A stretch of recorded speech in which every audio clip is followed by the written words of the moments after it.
fish.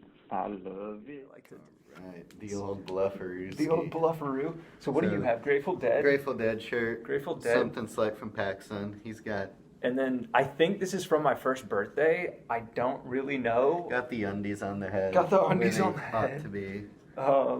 Yeah, I guess I need to talk to my mom or dad and show Pull them the that shirt. up. So you'd be like, hey, Oh, wow. who is this? Who is this G? Who is this G? I just realized I have part of the boomstick. the microphone boomstick rail in front of me. But it's okay. Yeah, right. That's why we show them a little extra Yeah, love. yeah, just show some love for the shirts. Okay. So last time we talked about who we are, what who we're we are. doing, Yep. and a little bit why we're here, but maybe not enough of why we're here. Why are we here? Why are we here? So what? I mean, this isn't just a pure marketing play, right? We're trying to No. like ask questions. Yeah, we're gonna bring you guys the bigger questions with hopefully some bigger answers. Bigger answers. Bigger answers, bigger questions, bigger people. Bigger people. Oh. Potty talk. Potty talk. Oh. Oh, jeez. All right. So why are we here? So like, we're in this room because it's like a designated podcast studio, right? Yeah, we in the podcast studio.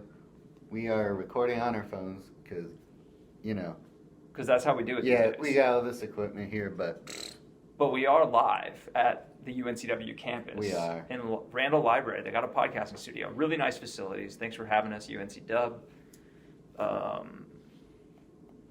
So that's why we're here. And That's then why we're here. we're in Wilmington because, well, I'm in Wilmington because UNCW was the only grad school that accepted me for grad school. oh wow, So that's why I'm here. that's saucy. Why did you come to Wilmington? My dad retired, and we're from Michigan, so my parents wanted him. My mom's criteria was it had to be by the beach. Dad wanted the warmth, so they moved down here. I was going to school up in Illinois, and I came down for the summer because we moved here. I was, obviously on summer break, come down here, started working at a fishing pier, and I guess here I am. So that's why we moved. Okay, so mom and dad moved here. Yep, and then I just While you were in college. Yeah, yep. And there's no home for you in Michigan or Illinois or... Okay, because you've been around. We've discussed that the past few weeks of what you've lived in. You were born in Chicago. Born in Chicago, grew up in Atlanta, moved here from Michigan 4 years ago. Yeah, So I've crazy. been here 4 years. Yeah, we both kind of had like interesting journeys. Yeah, to get here. Yeah, You're because from the Big T. Yeah, I was born in Houston, grew up in Texas.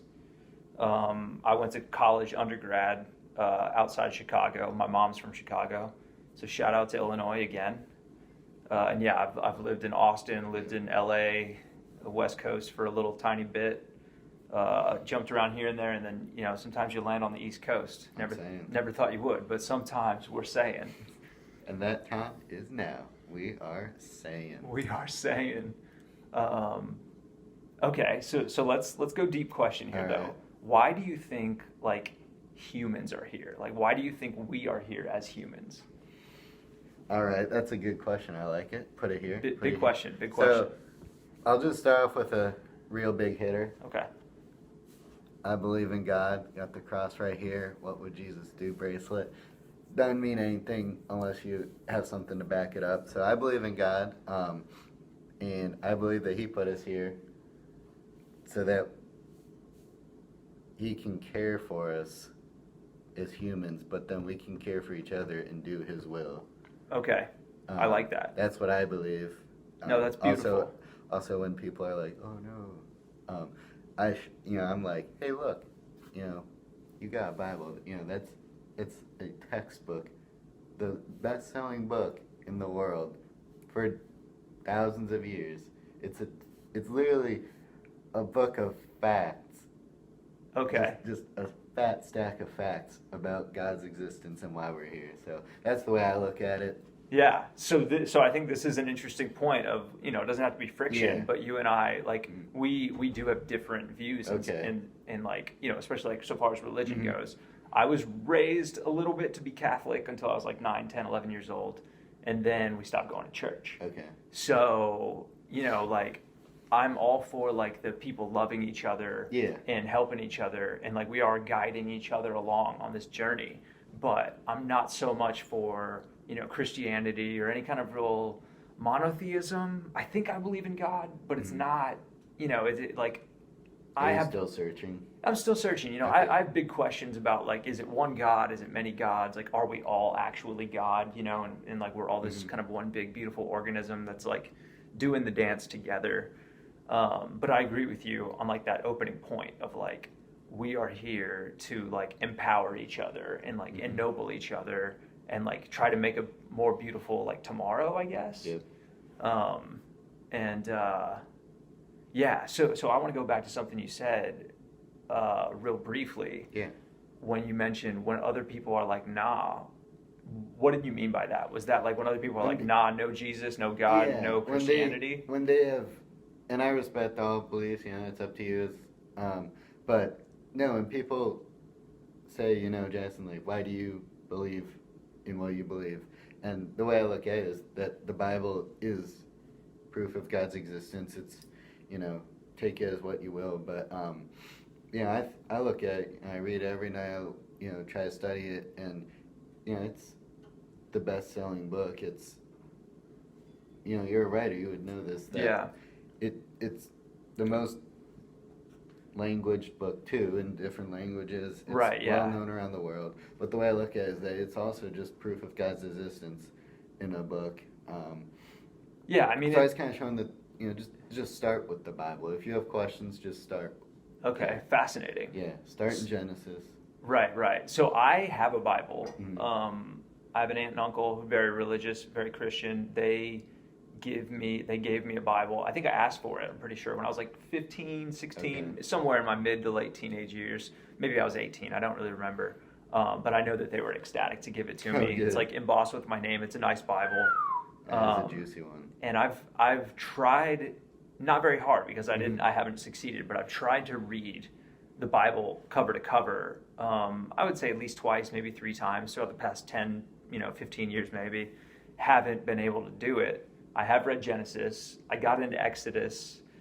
And I'm pretty sure for my writing thesis here last year, when I was graduating, I also read the book of Revelations is the last one.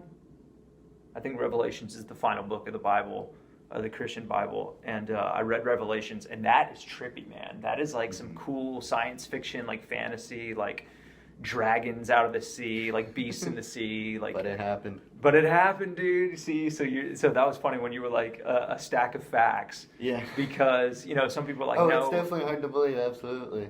But that's the thing, like some people are like, nah, that's like... That's why they call it faith. It's going to be, right. Some people are going to be like, nah, dude, this is stories, these are fairy tales, whatever. But faith is a tough thing to like decipher and like parse through and like, it's just like faith, hope, trust. Like, you just have these things or don't. But you're right, like the Bible's a foundational text, and that's why I've been, making various attempts throughout the years to read it. And hey, maybe 2023 I'll be able to finally that could be your New Year's resolution. Start flipping the pages one by one, get to the end by the end of the year. We'll see. Just open it up to a random page, put your finger on wherever it is, and see if it speaks to you. Try that. I'll try it. But also going back to something you said earlier, you read the Bible every day, every night, going to bed, or what's... Yeah, before bed I'll read one chapter. Okay. Not a book, just a chapter. Just a chapter. Yeah. Okay. 1 to 2. Nice. You got to love the persistence. You got to love the commitment. One friend I saw last year around this time at a birthday party. She's not very religious either, but she and I went to the same church as kids.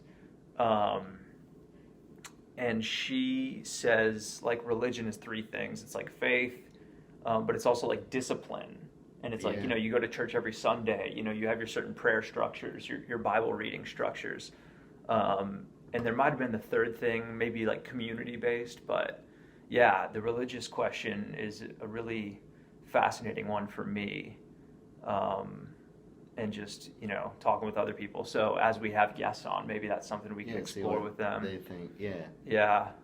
So even though I don't really ascribe to any certain religion, I think it might be Buddhism that is like the closestly aligned. Okay. Most closely aligned to like what I think of.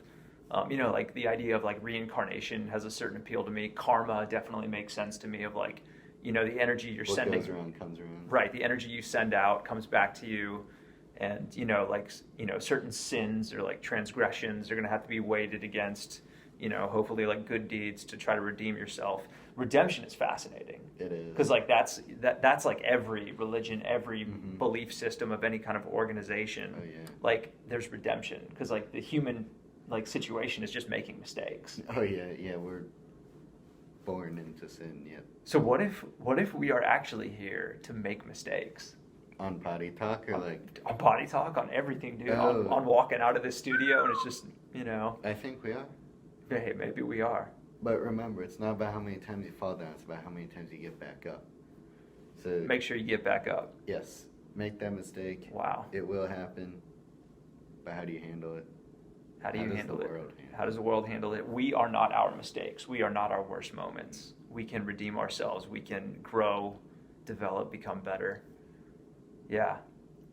That's We just like dove right in there. It was like, that's fascinating. That's a deep dive for Yeah. episode 2. it was like, you know, think of it as a pool. You know, episode 1, like little shallow end, just like bleep, in the kiddie pool. We just went straight to the deep end, high dive, just High dive. That's like a 20, 30 foot depth there. yeah. Wow. I think We maybe didn't belly flop. We like no belly, no swan dive. no flops, no flops on No the Poddy flops, Talk. no sir, no sir.